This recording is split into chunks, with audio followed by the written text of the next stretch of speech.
அனைவருக்கும் வணக்கம். ஒரு சிலருக்கு பார்த்தீங்கன்னா 35ல் இருந்தே கூட உட்காந்துட்டு எழுந்திருக்கும் போது நல்ல ஒரு கிப்புக்கு கீழே வந்து என்னால் வந்து ஒரு ஸ்டிப்னஸ் வந்து ஃபீல் பண்ணுறேன் மேம்.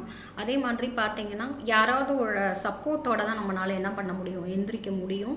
அப்படி இல்லைன்னா எதாவது பிடிச்சிட்டு தான் நம்மளுக்கு ஒரு சிலருக்கு பார்த்தீங்கன்னா வலி இல்லாமல் ஒரு ஸ்டிப்னஸ் இருக்கும். ஒரு சிலருக்கு பார்த்தீங்கன்னா வலியோட ஒரு ஒரு ஸ்டிப்னஸ் இருக்கும், எந்திரிக்க முடியாது. ஸோ பார்த்தீங்கன்னா இந்தியன் டாய்லெட்டில் வந்து உட்காந்துட்டு என்னால் வந்து என்னால் வந்து எந்திரிக்க முடியாது மேம். அந்த மாதிரி வந்து கஷ்டப்பட்டுட்டு இருப்பாங்க. ஸோ பார்த்தீங்கன்னா இந்த வலி, இந்த ஸ்டிஃப்னஸ் அப்படின்றதுக்கு நம்மளோட உறுப்புகள் வந்து என்ன இண்டிகேஷன் கொடுக்குது அப்படின்னா யூரினரி பிளாடர் வந்து ப்ராப்ளமில் இருக்குது அப்படின்றது தான் நம்மளுக்கு இண்டிகேஷன் கொடுக்குது.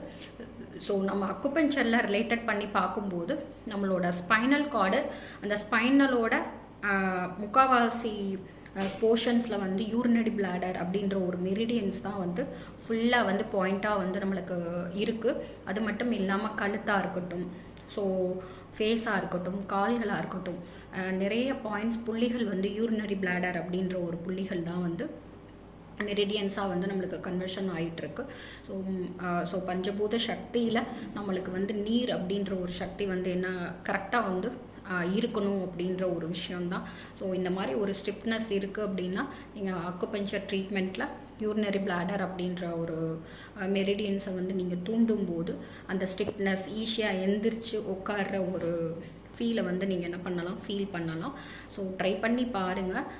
இம்மீடியட்டாக ஒரு 2 சிட்டிங்ஸ்லேயே வந்து ஒரு ஃப்ரீக்வன்சியாக நீங்கள் எந்திரிச்சு உட்கார்ற ஒரு ஃபீலை வந்து ஃபீல் பண்ணலாம். தேங்க்யூ.